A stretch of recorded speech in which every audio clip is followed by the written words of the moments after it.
Good morning. Welcome to the 12th edition of the Catholic Insight series. The topic for today's discussion is India, Opportunities and Challenges. This year, we mark 30 years of the landmark economic reforms and deregulation of the Indian economy, started in 1991. Over these 30 years, we have progressed to reach the milestone of becoming the sixth largest economy in the world by nominal GDP and third largest by purchasing power parity. Armed with the necessary macro and micro growth drivers, India is on its way to becoming the fastest growing major economy in the world. Implementation of Aadhaar, GST, Insolvency and Bankruptcy Code, RERA, and many other policy measures have wide-ranging implications for the economy, industry, and investors. Initiatives like Atmanirbhar Bharat, production-linked incentive scheme, are playing an important role in shaping India's economic recovery by creating new business opportunities. The Jan Dhan Yojana, coupled with near saturation in Aadhaar and penetration of mobile phones, JAM, the triad for financial inclusion, along with direct benefit transfer plan, have transformed the landscape of financial inclusion and social welfare in India. As a country, we've also had numerous setbacks and continue to face challenges. The pandemic has wiped out nearly 2 years worth of GDP. Migrant workers and SMEs have been deeply impacted. Healthcare infrastructure is grossly inadequate. Inflation is trending up, and pollution is impacting all of us.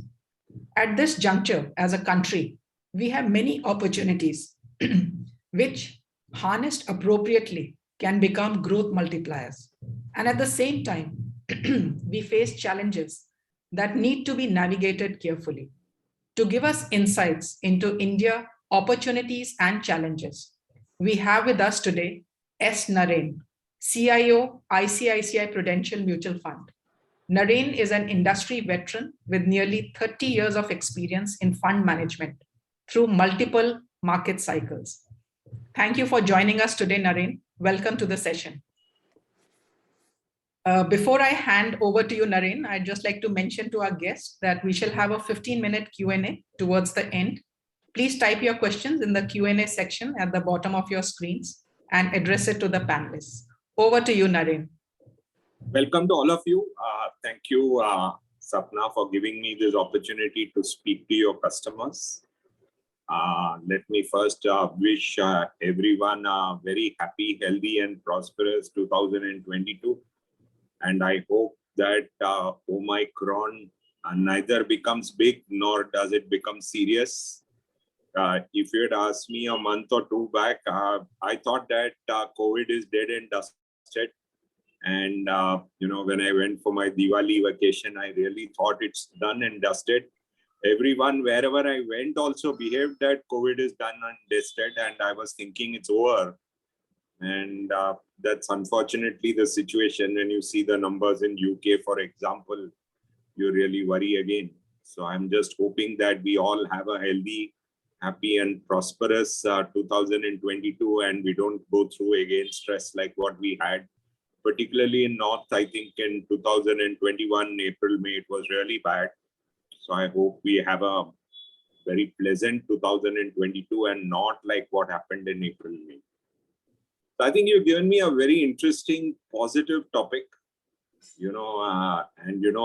as Indians, we are negative thinkers, particularly people like me. So thank you for giving me a positive topic. So, I must start by talking about, my trip to Japan in 2015. I got the chance to go to Japan for 6 times in 2015-16. So when I used to go to Japan in 2015-16, I went 6 times and almost all the events used to happen only in the afternoon, only. So I used to ask them, why is it that I'm doing physical events all in the afternoon? Because, as you know, pre-COVID, if we had to do an event like this, it would be at 7 p.m. in the evening. And here I was doing events at 1 o'clock, 2 o'clock, these kind of times.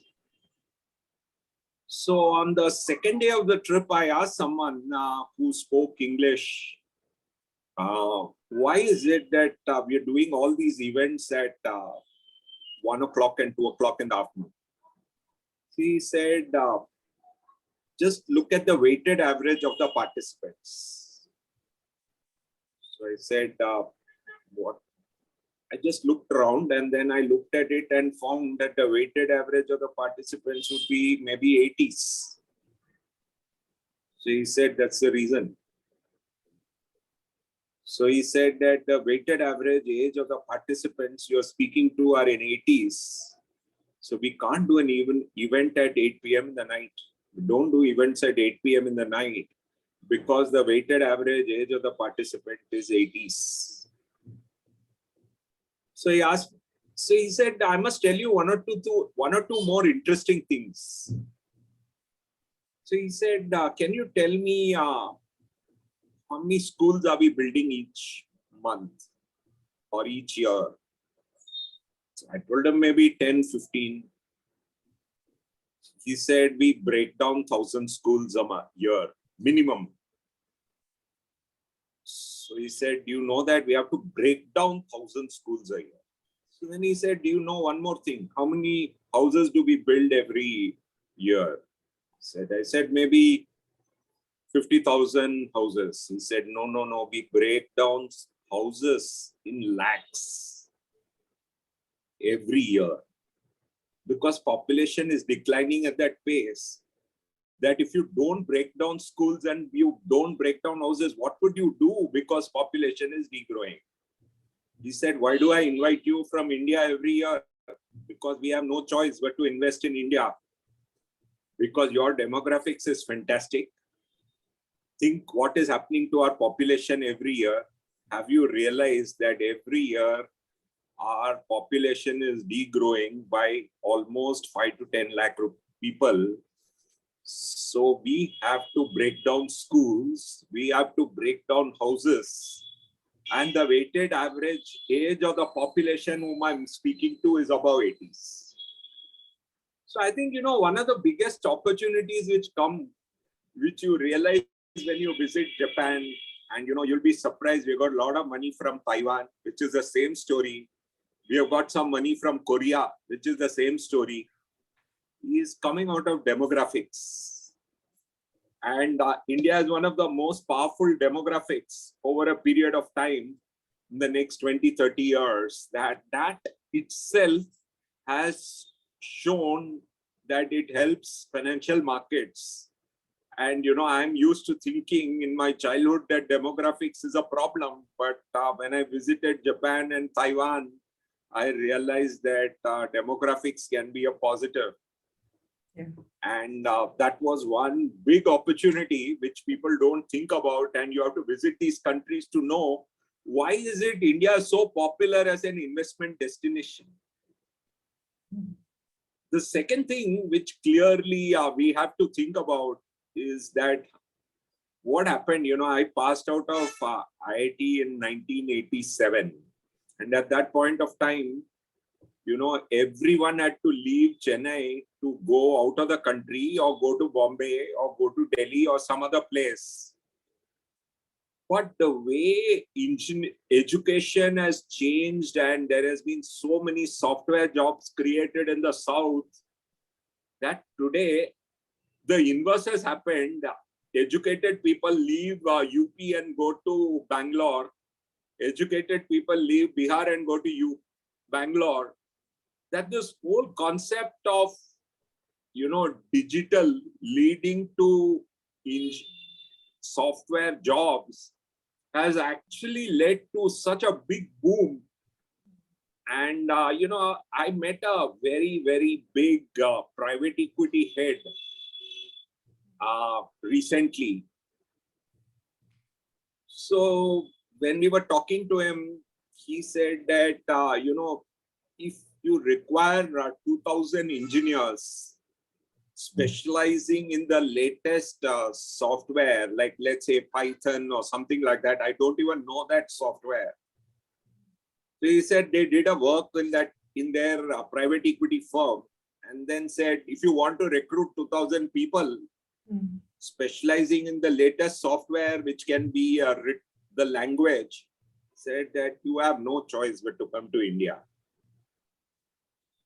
Said that if you want to recruit 20 people, San Francisco is the best place. You will get the best 20 people. But if you want to recruit 2,000 people in that language, he said there's no choice but to come to India. And that has been clearly discussed in that private equity firm. And that firm is actually engaged in building offices. And he said that there's no choice that we have to buy offices in India, simply because if you want to build an office for 20 people, you build it in San Francisco. But if you want to build an office for 2,000 people, you build it in Bangalore or Hyderabad or Pune or Gurgaon or Noida. Yeah. Because he said that if you want to have 2,000 people specializing in that software, come to India, and there is no choice there. And he said that, it's sad that COVID has killed so many people and created so much of chaos. After COVID, that everyone knows we can work out of home. It's something I never realized pre-COVID, that I could work out of home, that from March 2020 to September 2021, 18 months I worked out of home. Only in October 2021, I went back to work. Said that means that today you can work out of anywhere, and that has resulted in so many jobs coming to India. And that's why, all the IT companies have done the best among all the sectors. As you know, IT has done the best. Yes. And if you look at the way Accenture is grown, which is a stock not listed in India, and how the Accenture share moved day before yesterday, it was mainly because of such a big boom which has happened out of COVID, because COVID has shown you can work anywhere. Yeah. And Accenture is one of the biggest gainers out of this entire movement out of COVID. So that is a second big opportunity which has come, and it's come out of a negative event called COVID. But it has also happened out of all the work that has happened out of education, IT services boom, which has happened from 90s. So when I passed out of 80s, I had no choice but to come out of South India. But today everyone goes towards South India from every part of India. And that is the reality. I mean, it's made me very happy that South India is a booming place, but I would have never imagined. And that's why someone asked me recently, can you think futuristically? I told them I can't. Because when I was studying engineering in IIT in 80s, every one of the persons, when I was studying, knew we had to quit South India and go out of South India. And today, I think there's no one who thinks that if you're studying in Bangalore, no one thinks of going out of Bangalore. And that is the beauty of where we are at this point of time from the point of view of opportunities. The third big opportunity which has come out of China's belligerence. China as a country has decided that they are like a world power. So they have decided that they have to fight everyone in the world. So they have decided that they have to challenge US in everything. They have to challenge Australia in everything. They have to challenge Korea and things. They have to challenge so many people. And what happens is India as a country does not behave in any way like that. India is a very friendly country. And consequently, what happens? Everyone finds India very friendly. And because India is found as a friendly country, everyone comes to India. And due to that, what has happened? We have got a lot of opportunities due to that. Of course, China is good in its own way, and we all have to agree that China has done a brilliant job. But the fact is that every other country finds India as its friend, and that has benefited India in many ways. So you find, I mean, and since you live out of Gurgaon, and I have been to Gurgaon in 80s. and the 80s Gurgaon and the Gurgaon of 2021 is, you can't compare. I don't think any of us would have ever imagined in 80s or 90s that Gurgaon will become what Gurgaon is today. Yeah. And that is the beauty of what has happened. And that has happened. If you look at Gurgaon, look at every tower in Gurgaon. I think it is because of some MNC. Gurgaon has not been created by Indian companies. It was MNCs which led the Gurgaon boom. And that happened because of the fact that India and China, everyone found India as a friend. So every MNC, in fact, if you go through that Jaipur highway and look around, you'll find different MNC names staring at your face all the time. And that is, I think, a third opportunity which clearly shows up, actually. The fourth, which I think, one of the learnings of not being futuristic is we never understand what is going to happen due to climate change. For a long period of time, what had happened in India has been that we have suffered because of oil. But today, the whole world is trying to see what can we do to do climate change and what can we do in renewable. And at some point of time in the next 5 to 10 years, we are going to see a situation where something will come up.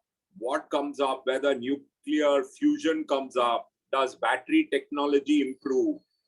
Is there going to be some breakthrough solar technology? Is there going to be some breakthrough wind technology? What's going to happen? I don't know. Because I could have never imagined, that computer technology and mobile phone technology will reach where it is. Yes. And so something will happen in that area in the next 10 years, and that will transform this whole energy problem that India has had over the last 50 years. And I believe that that is going to lead to a big benefit. When will it show up? Will it show up in 10 years? Will it show up in 20 years? Will it show up in 5 years? Frankly, we wouldn't know. One fine day, just like computer technology became commonplace and reached every one of us, one day mobile phone technology reached commonplace that all of us have mobile phones in our hand. I think something will change. Now, when will it change? I don't know. But that will turn out to be a massive opportunity for India. Now, I can't predict the timing. As you mentioned, Sapna, basically, India has managed to use digital in a beautiful way.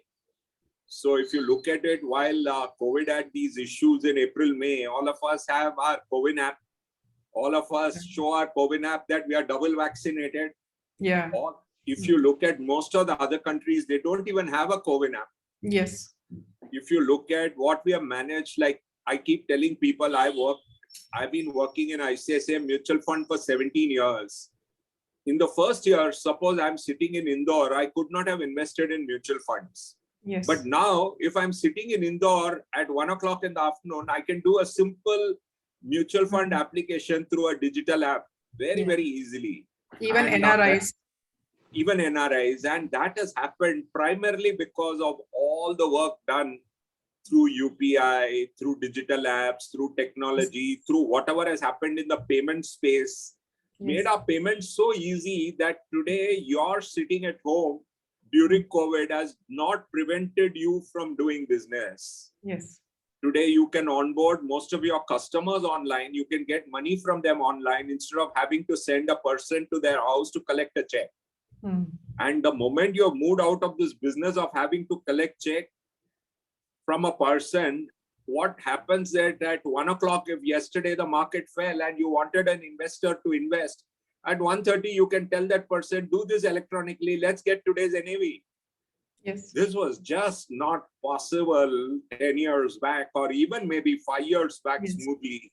But today it's possible. So, that whole digital ecosystem that has been created in so many areas has made our jobs so easy.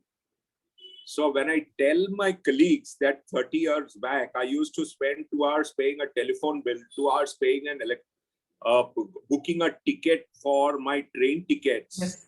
when I used to go home after my MBA, Mm. and I used to pay or take 1 hour to pay an electric bill. Yes. I mean, my youngest colleagues in my research team, they look at me as though I'm saying some lie. Mm. I tell them every month I had to allocate time for paying telephone bill, electricity bill, booking a ticket in railway by standing in a queue. And they can't believe it. Yeah. They can't believe that these things are today done on a Saturday and a Sunday peacefully from the comfort of your room. Yeah. And they can't believe it. Yeah. Even buying groceries was like a weekend task.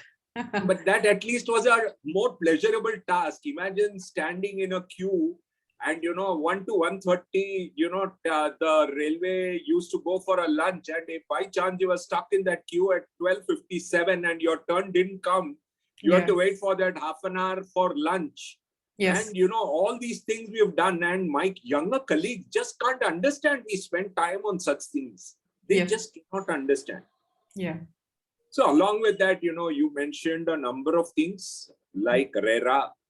There has been a beautiful work done on PLI schemes. There's been some beautiful work done on Atmanirbhar, RERA, and so many things that are happening in these areas. Like if you go back and ask yourself, did Pantnagar change? Did Hosur change? Did Medak change? Did Badi change? All these things change. Like that, when PLI schemes come, lot of changes will happen and lot of things will happen. There was a time cars could not be made in a systematic way in India. Today, so many cars are made in India and exported out. Yes. So like that, a lot of changes are going to happen in this area. And one of the things which I think Bill Gates said is that, change is always underestimated in the short run. And, overestimated in the short run and underestimated in the long run. Yeah. I'm quite confident, just like what has happened to this entire digital space, where we are able to use the digital technologies, all this PLI, Atmanirbhar, RERA, all the digital things like Jandan and various other things that has been done. I think all this is going to help lot of things over a 5 to 10 year period in India. And what the Modi government has done is basically made use of digital in a very, very nice way. They have also ensured that many of the things that we do on income tax, lot of things that we thought, lot of people thought that they can evade on income tax, all those data is today available with the government. And if people think they can evade tax on many things, government has the data. One day they can strike. That is the other risk that people should be well aware about, because they got the data. I met so many government people who have told me that between GST and the central government income tax computerization, the kind of data that the government has today on all our financial activities is so high that anyone trying not to pay taxes also, the data is available with the government. They may not have acted fully to collect that money, but they've got the data and one day they will act. These are the positives. So now, unfortunately, we have to talk about the negatives. And those negatives are also true. So I think the biggest negative doesn't show up, for example, in this conversation. You and I and many of our customers are part of the top of Indian society. So inequalities haven't gone down. Inequalities have increased. So like I keep telling people, in 1955, my father was studying in a village in Tamil Nadu. He did not know English, but his brother was in Indian Postal Service, because like many Tamilians, he got into government service. So he told my brother, he told my father, who didn't have parents, he said, you now go to Pilani. And my father did not know English. So he caught a train and went to Delhi, and then caught a train and went to Loharu, which I found was in Haryana. I didn't know Loharu was in Haryana. Had to go to Pilani, and he didn't know English, that he failed in the first year. But in 1955, because he studied engineering in Pilani, so his life improved. And therefore, my life was also good because of the education he got in BITS Pilani in 50s. So what happens is, for people who have education, like my father or me, we have all had the benefit of good education, and therefore we have had the benefit of a lot of benefits out of education and many things. We have a mobile phone. We know how to use mobile phone. We know how to use WhatsApp. We know how to use the internet to educate ourselves. Even if a doctor tells us anything today, we cross-check what the doctor tells us. Yes. If a financial expert like Sapna tells the customer will start checking, is the advice that Sapna or Rajul giving correct or not, by checking on the internet. But what about a person who is not educated? So there is a have not in education, and that have not in education ends up in have not in so many things in the world, and that leads to an inequality, because at the end of the day, people who have assets make more money. Yes. And that more money allows them to learn more, and that learning more leads you to know more. Yes. So for example, I have a lot of knowledge on how to deal with different asset classes over my job. So this gives me a benefit to be able to do a fund of fund investing, which we are learning, or investing in international funds and various other things we are trying to learn. So we broadened our entire approach to include asset allocation investing, and try our best to do a lot of things, multi-asset investing, do a lot of things in these kind of areas. So, we have the benefit of being able to learn, continuously learn. Because we are a large institution, again, we make use of that to learn more and more. And that gives us more advantages. Again, that advantages leads us to more learning. That advantage of knowing more helps us get more money. So this becomes a virtuous cycle. But what about people? And I had a colleague who covers microfinance industry. He recently visited parts of Bihar and parts of West Bengal adjoining Bihar. He came back depressed, looking at what was the situation in those parts. And that is a problem, if you ask me. And this is something, what can we do about it? Nothing, because we are all happy in our own existence. And unfortunately, it's the job of the government. So, when I meet government servants, I tell them that top of companies, top of industry, top of people, they're all comfortable. All of you have to spend your energy and time in helping the bottom of industry, the bottom of SMEs, bottom of people. Because the reality is that despite the fact that our tax rates have gone up, I think we are all comfortable. And COVID has not hurt the top of Indian society. COVID has not hurt the top of Indian corporates. But the bottom of Indian corporates, the bottom of Indian society, they're all hurt much more. And that, I believe, is the challenge at this point of time. And that challenge, along with all the challenges which can hit us due to environment, over a period of time, which people are scaring us through climate change and various other issues, that is something I don't have an answer to. And that is, I believe, the biggest worry that I have at this point of time. And that, in Gurgaon also, that, there are so many environment related challenges. I think this year you had good rains, but there have been periods of time where to source water has been a problem. There have been times when various environment, the kind of problems that Delhi suffers from each year on pollution. Yes. Those kind of issues are really something which really worries me at various points of time.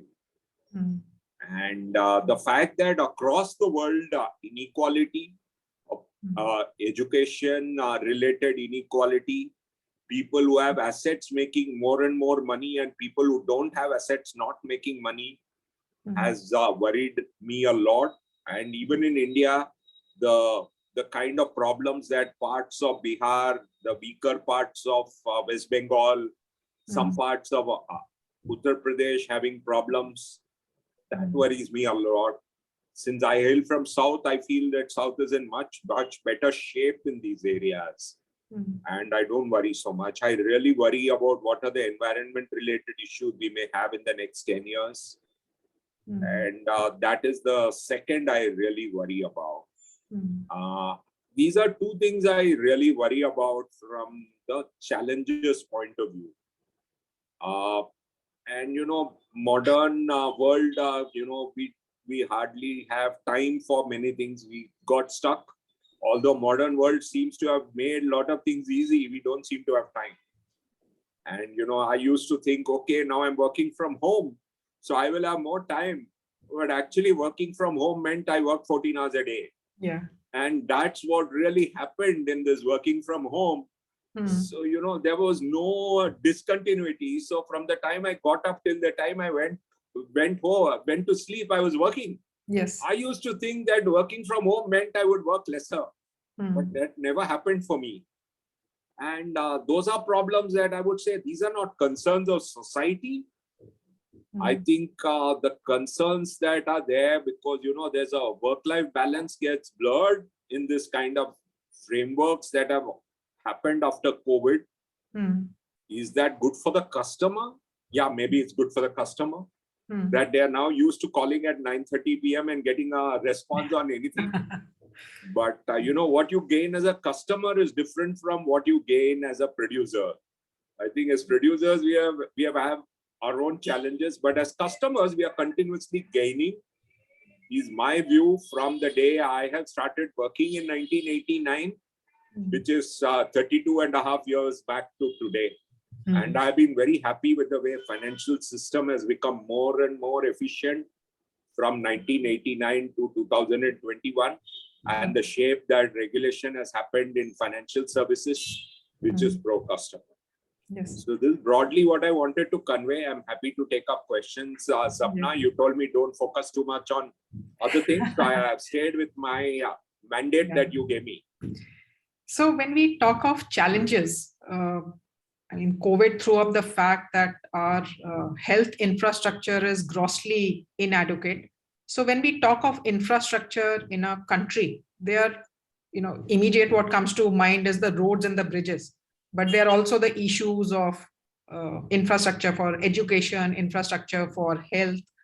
Could you elaborate a little bit, because these do appear to be challenges for the growth of the country?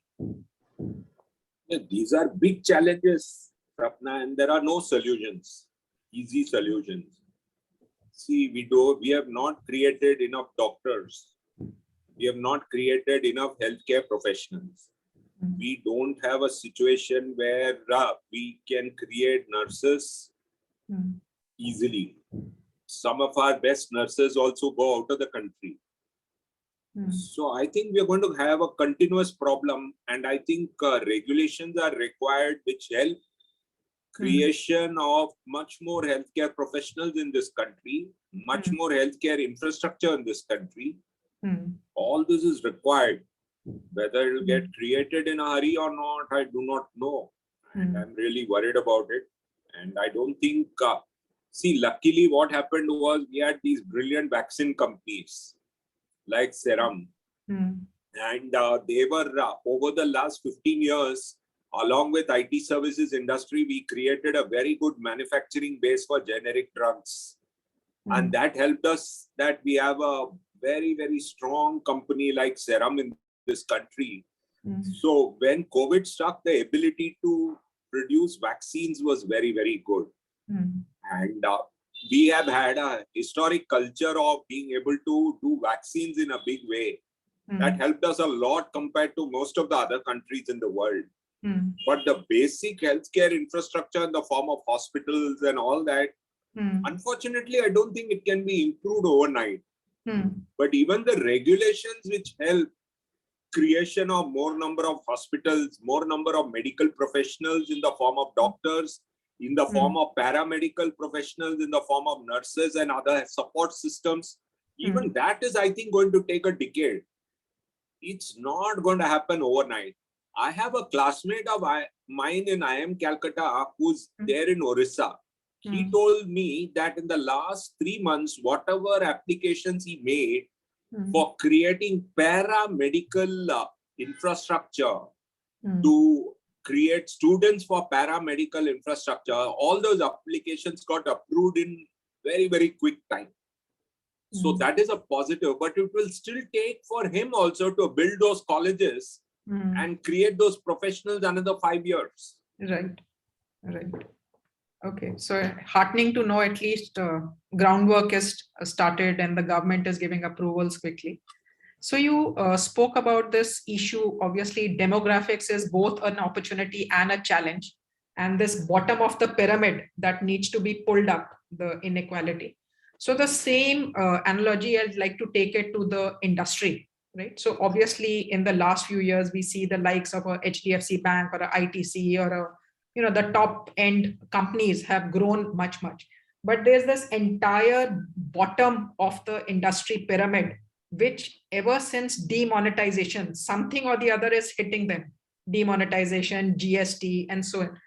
What about this entire segment? This also got very hit the worst when the pandemic happened. So I see this as a big challenge. I mean, do you see the government doing something for them? Is there some policy? I think government has to do something significant for them, and I believe that government will, in any election cycle, in the years prior to the election, we have always seen more support for this segment. I believe it will happen, and I'm confident that the next 2 years government will focus on this segment, and I hope they focus on this segment because the top companies are in great shape.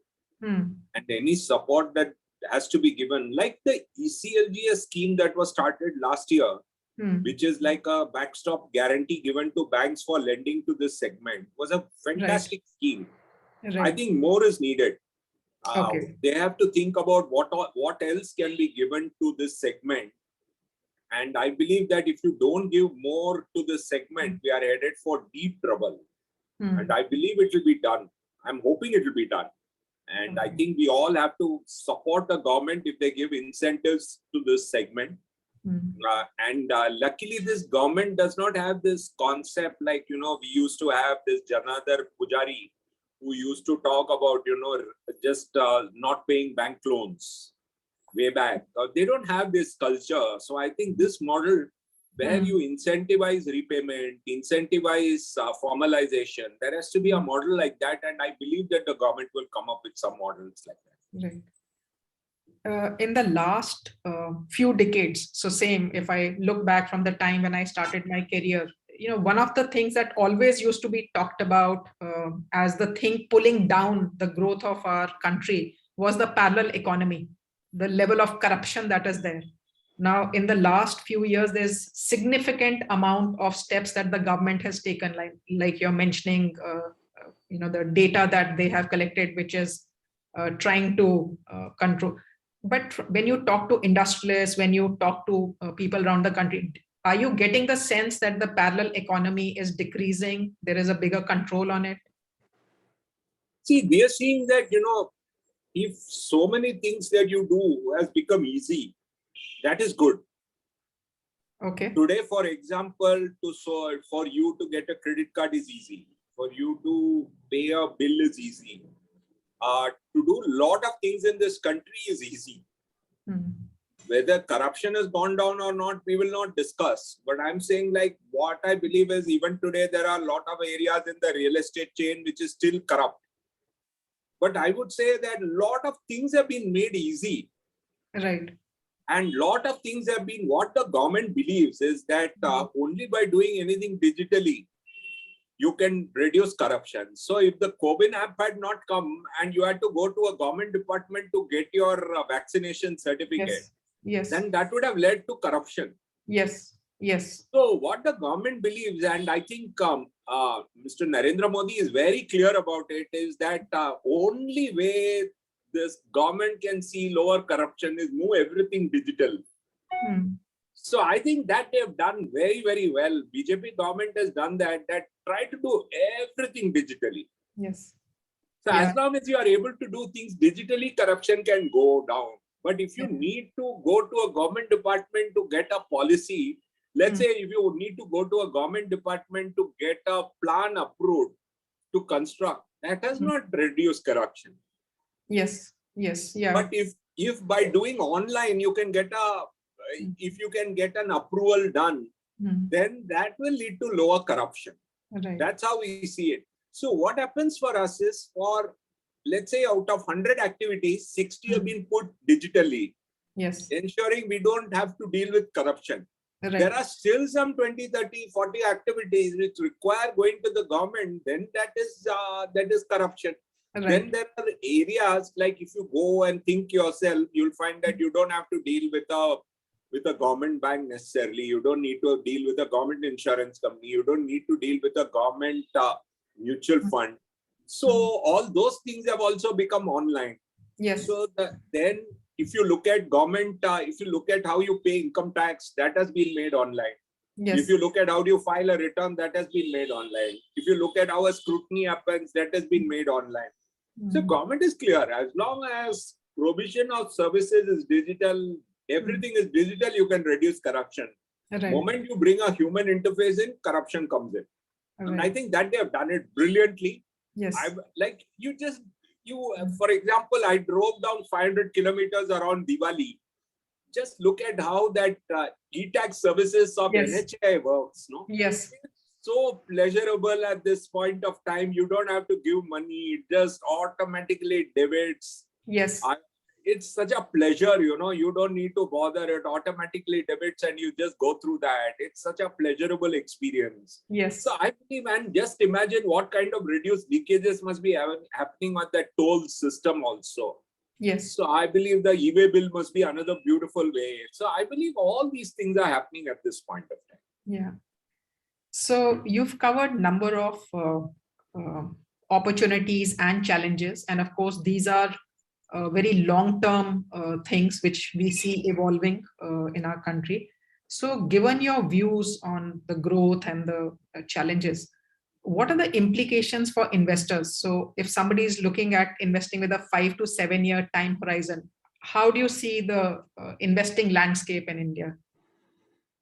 See, if you ask me personally, what happened is that over a period of time after 2007-8 global financial crisis, what we came to a conclusion is that there are years where you invest aggressively in equity. In other years, we have come to a conclusion, you do asset allocation. Right.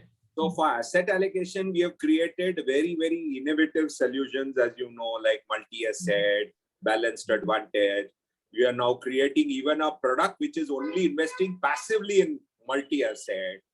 So we believe that in the years where markets are doing well, you do asset allocation through different routes. We have got multi-asset, asset allocation through a fund of fund. Passively, you can do multi-asset now. You can do balanced advantage kind of category. You can do equity saving kind of category we have created. Then there are years when the market crashes, like March 2020, 2011, 2013, 2015. Right. In those years, you invest aggressively in equity. So this is a broad framework, if you ask me, to make money in the long run. So today at around market peak, maybe it's slightly fallen. But I'm saying our view is simple: follow asset allocation, which means that you follow multi-asset, passively invest in multi-asset, balanced advantage, equity savings, do asset allocation, that kind of framework at this point of time. Right. And then there will be a period of time when market crashes. At that point of time, for the long term, invest in equity.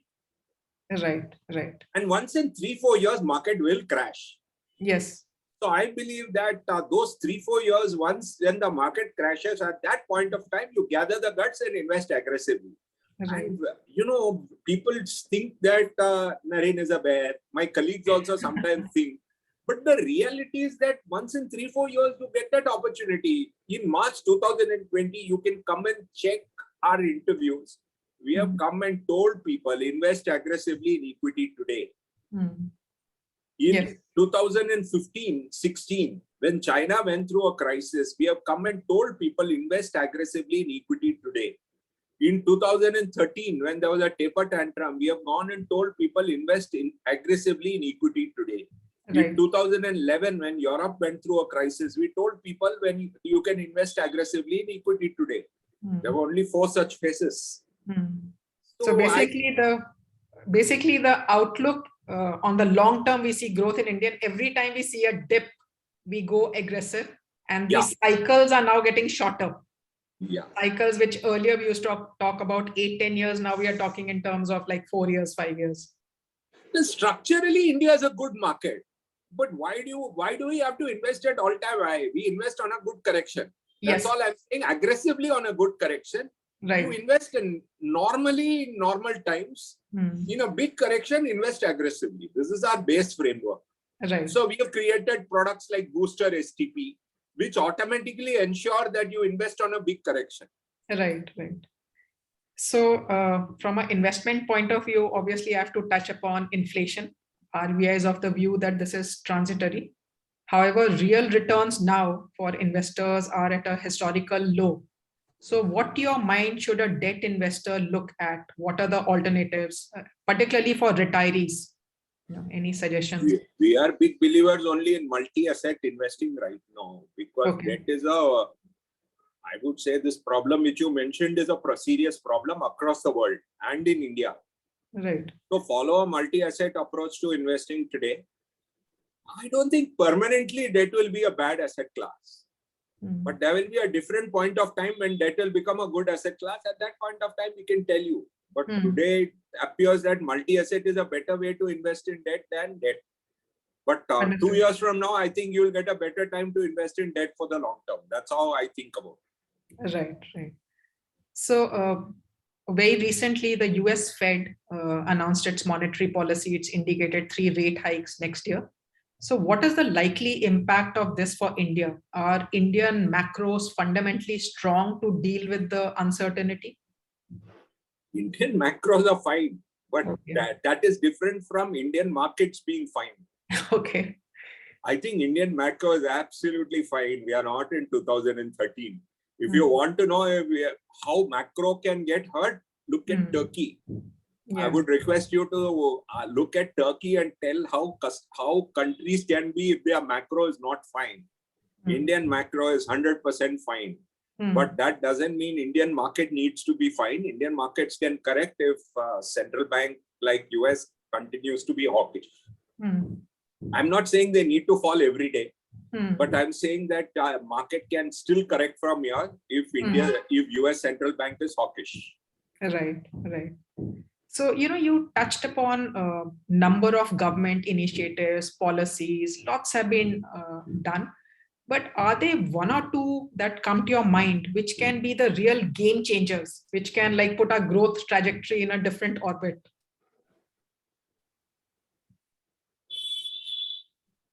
Something like the PLI. I'm not able to come with a clear answer there, Okay. I'm not able to come with a real answer there at this point of time, because see, for that, what happens is you have to have the government machinery has to become a facilitator, complete facilitator like Singapore or something like that. Somehow I don't believe Indian government machinery can ever become a 100% facilitator. Okay. Is it possible for Indian government machinery to ever become a 100% facilitator? That the DNA of the Indian government or the UP government or the Haryana government can ever become or the Delhi government can become completely a facilitator like what will be the Singapore government? I don't think so. It is not possible culturally. Okay. That is how I see India. Maybe I'm wrong there, but that because policy wise there is no problem. It is the DNA and culture which is the problem.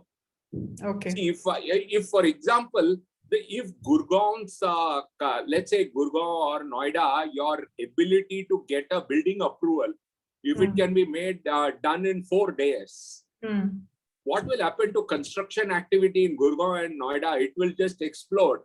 If construction activity in Noida and Gurgaon explodes, that will create so much jobs. Right. And that jobs will lead to a huge benefit for society.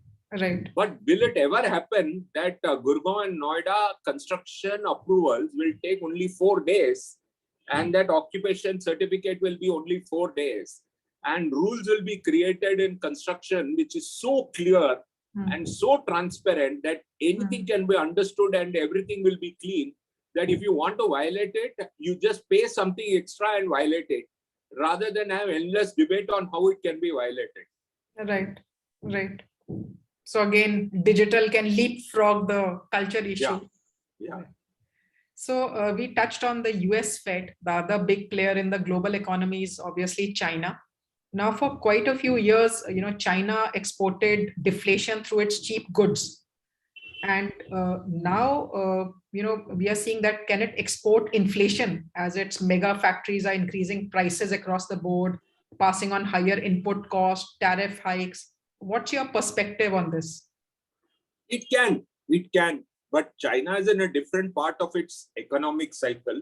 Okay. So, whether China will actually spend so much of its consumption on steel, because it doesn't need to build so many houses, because the same demographics which I talked about is changing in China also. So they don't need to build so many houses. Okay. So maybe they will spend on something else, but whether they will build so many houses and spend on steel that they'll cause a steel bull market from here, that's a question I'm not able to answer clearly. And China is a very opaque country that you can't understand most of it, because the decisions are taken by 10 people and can get implemented very smoothly. It's not a noisy country like India or even US, where decisions have to be taken with too much deliberation. There, China can wake up one day and change any policy overnight.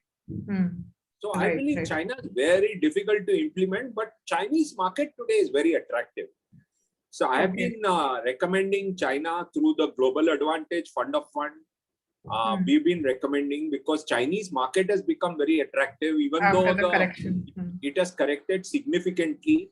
And we do it always through the fund of fund route, because there once China gives return, we can move back to US.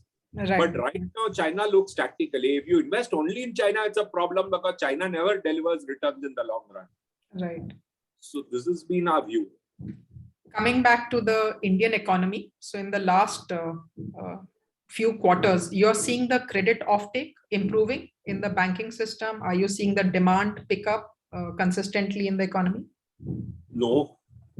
Unfortunately, the problem is that key sector like auto is not doing well. Okay. And this has been very worrying to me, that after Diwali, the feedback we have got on channel checks has been that consumption economy is not growing as fast. Okay. And this has been a source of worry for me, that why is it not growing as fast? Somewhere there has been a urea shortage, and overall it's not that the situation is exceptionally good or something like that. Okay. And there has been worry on the consumption side of the economy. Maybe a lot of people decided to consume pre-Diwali, so post-Diwali they went into a shell. Plus, there's been too much rain in South India, so that may have also hurt matters. So maybe we see one more quarter before we'll be able to get a sense of the trend. Yeah. See, if valuations were much cheaper, it would have been a thumping the table call. Unfortunately, valuations are also not that cheap. That is the problem. And now you have this Omicron risk sitting. Oh, can Omicron come? That is the other worry we are worrying every day. Right. So thank you, Naren, for some interesting insights. This brings us to the end of this session, and also nearly to the end of the year. We have done 12 webinars this year, all of which are available on the CapLeague website. Thank you very much, Naren. Thank you. Wish you all a very, very happy, healthy and prosperous 2022. I hope we see the end of COVID and we are able to see each other not only on Zoom, but also physically. Yes. I have been sitting in Bombay for the last 18 months, except 2 trips down south. I have been sitting only in Bombay. Right. So, see you. Normally, I used to come to Delhi once in 3 months, but it's not happened at all. Yes. Now, hopefully things will be better. And with that, I'd like to thank all our guests for taking out time on a Saturday morning. And on behalf of the CapLeague team, I wish all of you a Merry Christmas and a very Happy New Year. Please take 30 seconds to fill out the feedback form, which will appear on your browser as you exit this webinar. Thank you very much.